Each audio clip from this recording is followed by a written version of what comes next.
Pernahkah kamu membayangkan jatuh cinta pada orang yang seharusnya tidak boleh kamu cintai? Pernahkah kamu bekerja di negeri orang, lalu satu malam mengubah seluruh hidupmu?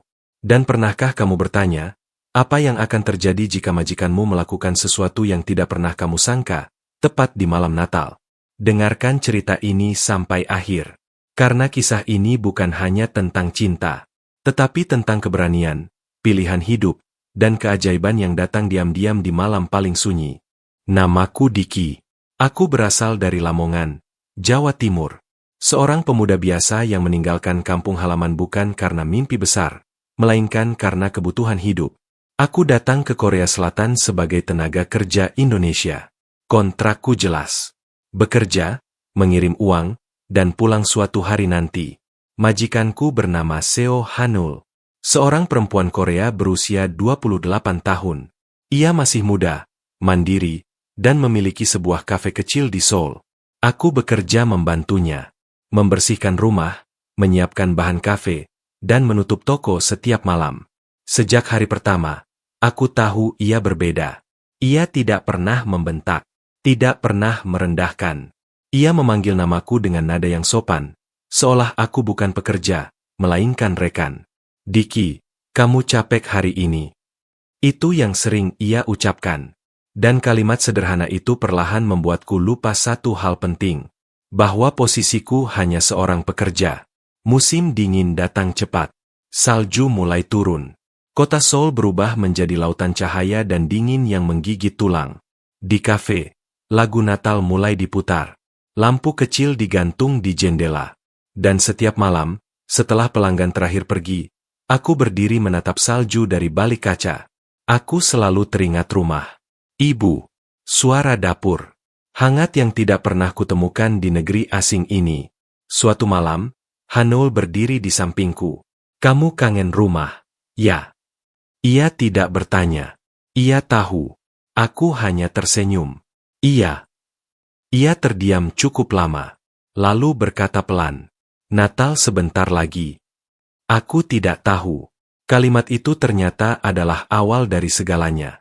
Dan aku sama sekali tidak siap dengan apa yang akan terjadi di malam Natal itu. Malam Natal akhirnya tiba. Salju turun lebih lebat dari biasanya.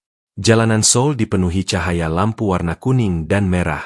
Orang-orang berjalan cepat, membawa hadiah, tertawa, dan saling menggenggam tangan. Di kafe, kami tutup lebih awal. Jam dinding menunjukkan pukul 8 malam ketika pelanggan terakhir pergi. Aku merapikan meja, menyapu lantai, dan mematikan mesin kopi. Seperti biasa, aku bersiap pulang sendirian. Diki. Aku menoleh. Hanul berdiri di dekat pintu, mengenakan mantel panjang warna abu-abu dan syal merah.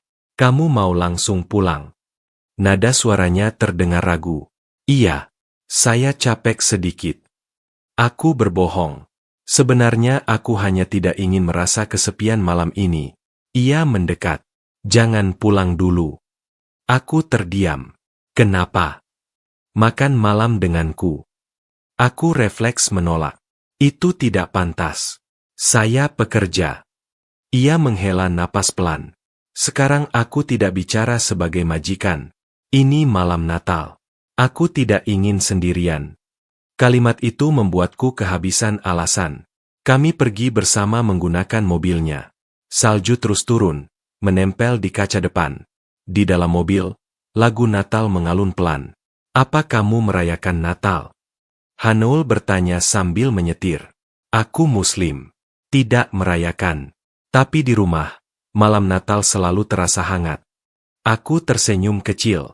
Di sini tidak. Ia menjawab jujur. Sejak orang tuaku meninggal, Natal selalu sepi. Mobil berhenti di depan apartemennya. Aku gugup. Jantungku berdetak lebih cepat dari seharusnya. Di dalam apartemen, suasananya hangat. Lampu temaram. Pohon Natal kecil berdiri di sudut ruangan. Tidak mewah, tapi penuh rasa sepi. Aku masak sup. Hanul membuka sepatu. Kamu duduk saja. Aku melihatnya memasak dengan celemek sederhana. Pemandangan itu terasa salah, tapi juga terasa sangat nyata. Kami makan berhadapan. Sendok bertemu mangkuk. Tidak banyak bicara. Aku mau tanya sesuatu. Ia menatapku serius. Apa? Kalau kontrakmu selesai, kamu pulang ke Indonesia.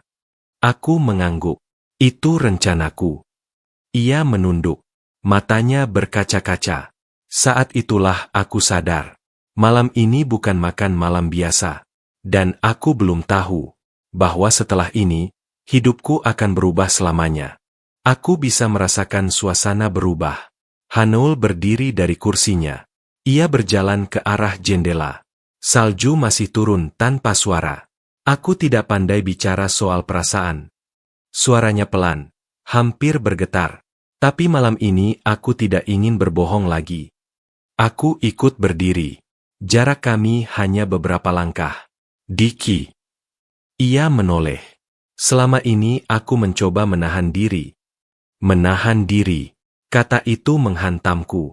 Aku tahu kita tidak seharusnya dekat. Ia melanjutkan. Kamu pekerjaku. Kamu dari negara lain. Dan aku majikanmu. Aku ingin menyela. Tapi suaraku tidak keluar. Tapi setiap kali aku melihatmu pulang larut, menahan rindu, tersenyum walau lelah. Air mata jatuh di pipinya. Aku tidak bisa berpura-pura lagi. Jantungku berdegup keras. Aku jatuh cinta padamu. Ruangan terasa sunyi. Seolah waktu berhenti. Aku menelan ludah. Hanoul, ini salah. Ia mengangguk. Aku tahu. Aku memejamkan mata. Aku hanya TKI. Aku tidak punya apa-apa. Aku datang ke sini untuk bekerja, bukan mencintai. Ia mendekat. Aku tidak mencintaimu karena status. Tangannya gemetar saat menggenggam lenganku. Aku mencintaimu karena kamu membuatku merasa tidak sendirian. Aku membuka mata. Dan untuk pertama kalinya, aku melihat Hanoul bukan sebagai majikan, tapi sebagai perempuan yang rapuh. Aku takut. Aku jujur. Aku takut ini akan menyakitimu. Dan menyakitiku.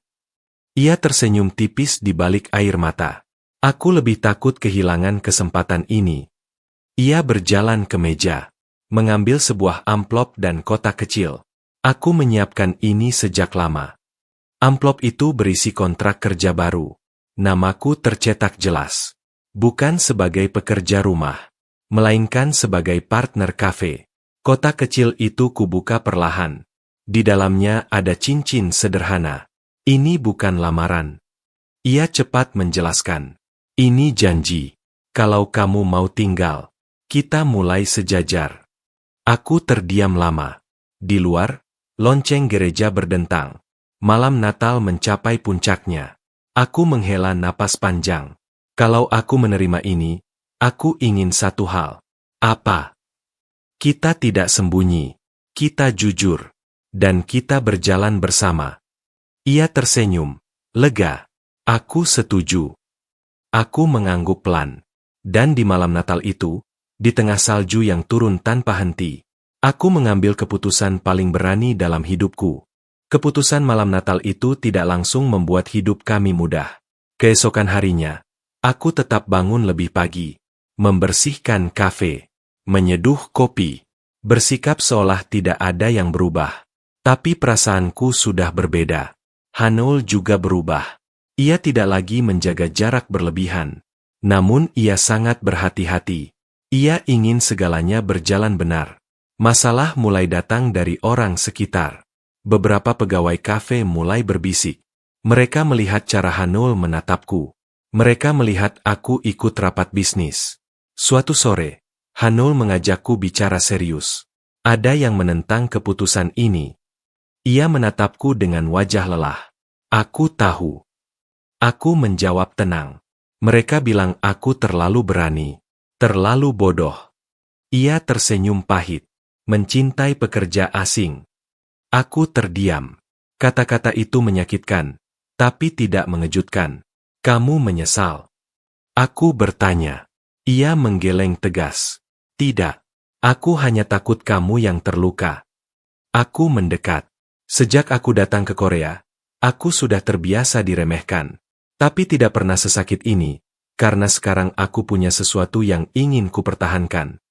Ia menatapku lama, lalu berkata pelan, "Aku ingin kamu tetap di Korea. Secara resmi, aman." Ia membantu mengurus perpanjangan kontrakku, mengurus dokumen, menghadapi keluarga besarnya yang menolak. Suatu malam, aku mendengar ia bertengkar di telepon. Suaranya bergetar. Aku tidak peduli dia dari mana. Ia berkata keras, "Aku bahagia bersamanya." Aku berdiri di balik pintu. Dadaku sesak. Untuk pertama kalinya dalam hidupku, ada seseorang yang memilihku. Bukan karena kasihan, bukan karena kewajiban, tapi karena cinta. Namun ujian terbesar belum datang. Karena di malam berikutnya, Hanul memintaku bertemu seseorang. Seseorang yang akan menentukan masa depan kami. Aku berdiri gugup di sebuah restoran kecil. Di hadapanku duduk seorang perempuan paruh baya. Ibu Hanul. Tatapannya tajam, tenang, dan penuh penilaian. "Kamu Diki." Ia berbicara pelan. "Iya." Aku menunduk sopan. "Kamu datang ke negara ini untuk bekerja." Ia melanjutkan. "Lalu kamu mencintai anakku." Aku mengangguk. "Aku tidak merencanakan itu. Tapi aku serius." Ia terdiam cukup lama. Kemudian berkata, "Anakku kehilangan ayahnya di malam Natal." Aku terkejut. Sejak itu, ia membenci kesepian. Nada suaranya melembut. "Dan sejak kamu datang," dia tersenyum lagi. Air mataku menetes tanpa sadar. Aku tidak bisa menjanjikan hidup mewah. Aku berkata jujur, tapi aku akan menjaganya. Ibu Hanul menghela napas panjang, lalu mengangguk pelan. "Jangan sakiti dia." Itu saja. Dan itu cukup. Setahun berlalu. Kafe kami berkembang. Namaku tercantum sebagai partner. Aku tidak lagi berdiri di belakang. Aku berjalan di sampingnya. Malam Natal datang kembali. Salju turun dengan cara yang sama. Lampu kafe menyala hangat. Hanul menggenggam tanganku. "Kamu ingat malam Natal pertama kita?" Aku tersenyum. Aku hampir pulang malam itu. Ia tertawa kecil, lalu berlutut perlahan. "Sekarang aku tidak ingin menunda lagi. Aku ingin hidup bersamamu. Selamanya." Air mata bahagia mengalir. Aku mengangguk. Iya. Di malam Natal yang sunyi itu, aku bukan lagi TKI yang sendirian.